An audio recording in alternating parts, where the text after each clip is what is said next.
Je m'en rappelle comme si c'était hier, même si ça fait maintenant 6 ans. Au départ, je voulais pas venir. Je voulais faire une soirée tranquille. Mais Olivier, lui, voulait absolument y aller. Et j'ai dit oui. On était tous là, nous, on était dans les balcons. Et même si j'aimais pas le hard rock, voir mon copain heureux comme ça, faisait que je souriais.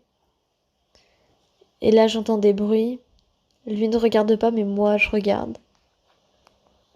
Et derrière la foule en bas, il y a 4 hommes armés. Je mets quelques secondes avant de réaliser et de me mettre à courir en l'entraînant avec moi.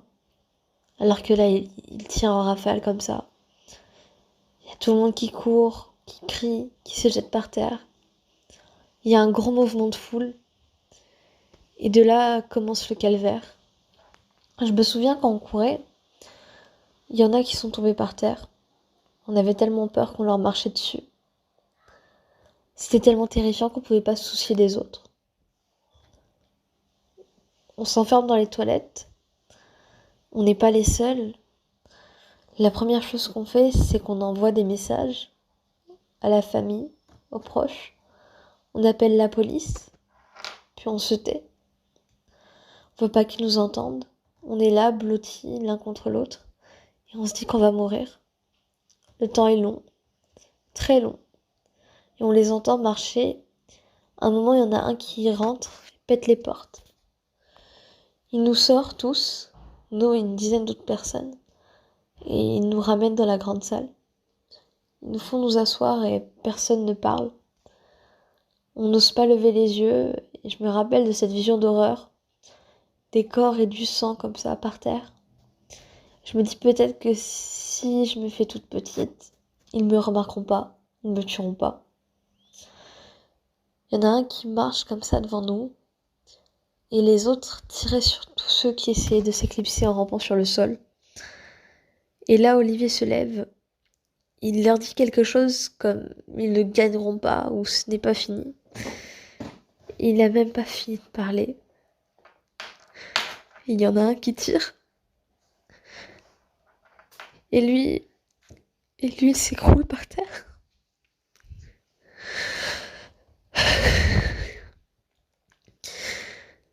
J'étais dévastée, désespérée, mais j'avais peur.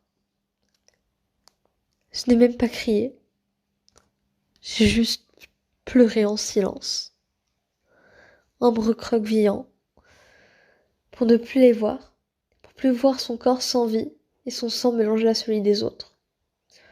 À partir de ce moment-là, je regarde plus. J'ai du mal à entendre. J'ai les oreilles qui bourdonnent. Je comprends plus ce qui se passe. J'ai qu'une chose en tête, c'est la vision de son corps sans vie qui tombe par terre en boucle. Puis là, j'entends plusieurs détonations, plusieurs explosions. J'entends l'armée qui rentre, qui nous fait sortir les mains comme ça sur la tête. On lui dit de pas regarder, mais je peux pas détacher mon regard de cette scène. Le sang, le corps amoncelé, son corps parmi celui des autres. C'est fini. Mais quand on sort, je m'effondre. Je suis incapable de marcher. On nous ramène en bus à l'hôtel. Il y avait beaucoup de monde. Beaucoup de personnes qui étaient avec moi. D'autres qui étaient là pour nous aider. On nous dit qu'on va devoir voir un psychologue militaire, car ce qu'on a vécu, c'est pas quelque chose qu'on aurait dû vivre. J'ai mis beaucoup de temps avant de réussir à en parler. Encore plus à accepter la mort de celui que j'aimais. Encore maintenant, je me pose des questions. Pourquoi le Bataclan? Pourquoi ce jour-là? Pourquoi nous? Pourquoi? Pourquoi tout simplement?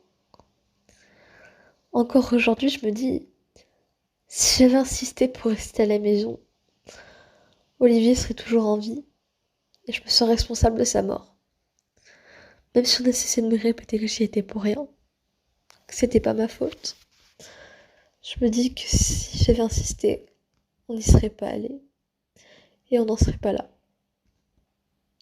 Je leur en veux, terriblement. J'ai été brisée, pas par les balles, mais par l'événement lui-même.